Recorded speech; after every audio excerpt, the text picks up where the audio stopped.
Very good morning guys, welcome to pre Sunshine. এখন বাজে 8:30। তো আপনারা কেমন আছেন বলুন এই গরমে? খুব গরম। আচ্ছা, যাই হোক, আজকে আমাদের একটা গেস্ট আসবে।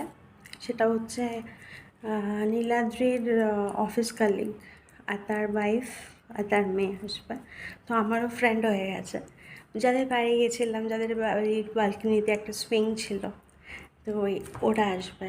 তো ওই জন্য আজকে আমরা বানাবো মাটন বিরিয়ানি, রায়তা, আর বাচ্চাগুলোর জন্য, ওরা তো ঝাল খেতে পারবে না, তো ওদের জন্য বানাবো খিচুড়ি। তো মুগ ডাল আর চাল দিয়ে। তো চলুন আজকে দিনটাকে স্টার্ট করা যায়। তো গাইজ, আমার খিচুড়ি এবার বসিয়ে দেবো আমি। এতে মুগ ডাল আর চালটা একটু ভেজে নিয়েছি, তারপরে ধুয়ে এর মধ্যে জিরে, তারপরে টমেটো, আলু, ঘি আর হিং দিয়েছি একটু।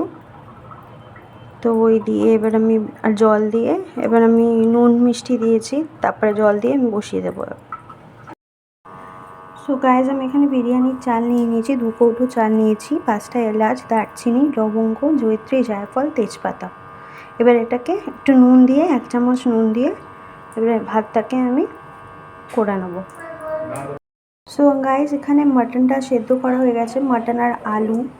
তো আমি ঝোলটা থেকে স্ট্রেন করে নিয়েছি এটা। এই মাটনের ম্যারিনেশনে কী কী যাচ্ছে বলছি।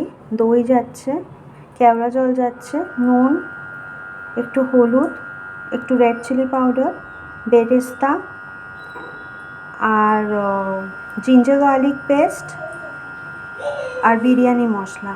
এটা দিয়ে ম্যারিনেট করে 1 ঘন্টা রেখে তারপরে এটাকে আলু দিয়ে আর মাটন দিয়ে পরিমাণ মতো জল দিয়ে সেদ্ধ করে নিতে হবে। আর এটা থেকে আমি ইয়াখনিটা স্ট্রেন করে নিয়েছি। এটা হচ্ছে ঝোলটা, ইয়াখনির ঝোলটা, যে স্পাইসেসগুলো আছে এর মধ্যে, এটাও বিরিয়ানিতে লাগবে। So stay tune. So guys, রাইসটা 80% কুক হয়ে গেছে। আমি পুরোটা কুক করিনি, কারণ ওটা আবার বিরিয়ানিতে দমে হবে। তো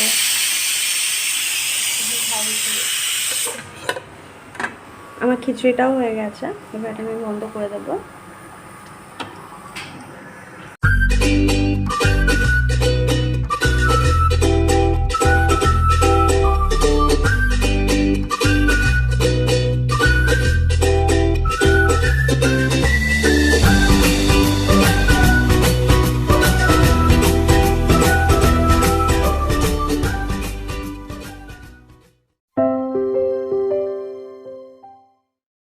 তো গাইস, এবার আমি বিরিয়ানিটা লেয়ারিং করব। ঘি মাখিয়ে দিয়েছি কড়াইয়ে, আর একটু তেজপাতা দিয়ে দিয়েছি, বে লিভস, যাতে এটা পোড়া না লাগে। গাইস, আমি মাটন আলু দিয়ে দিয়েছি, এর উপর বিরিয়ানি মশলা, বেরেস্তা আর খোয়া ছড়িয়ে দিয়েছি। এবার ইয়াখনিটা, যেটা স্ট্রেনটা, যেটা একটা স্যুপটা, সেটা দিয়ে দেবো। গাইস, এটা একটা লেয়ার হলো। ভাত দিয়েছি, বিরিয়ানি মশলা, ঘি দিয়েছি, খোয়া ক্ষীর দিয়েছি, বেরেস্তা দিয়েছি। এবার আরেকটা লেয়ার বানাবো।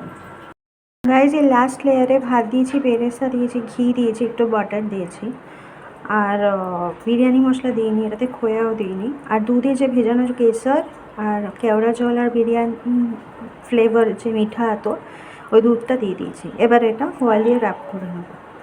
এটা তাওয়াতে বসিয়ে দিয়েছি, কম হিটে, অ্যাটলিস্ট ½ অ্যান আওয়ার হবে।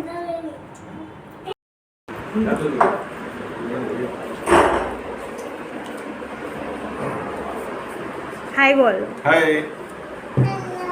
হাই।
সো গাইস আজকে ব্লগটা এখানেই শেষ করলাম, আবার দেখা হবে নেক্সট ব্লগে। তো টিল দেন লাভ ইউ।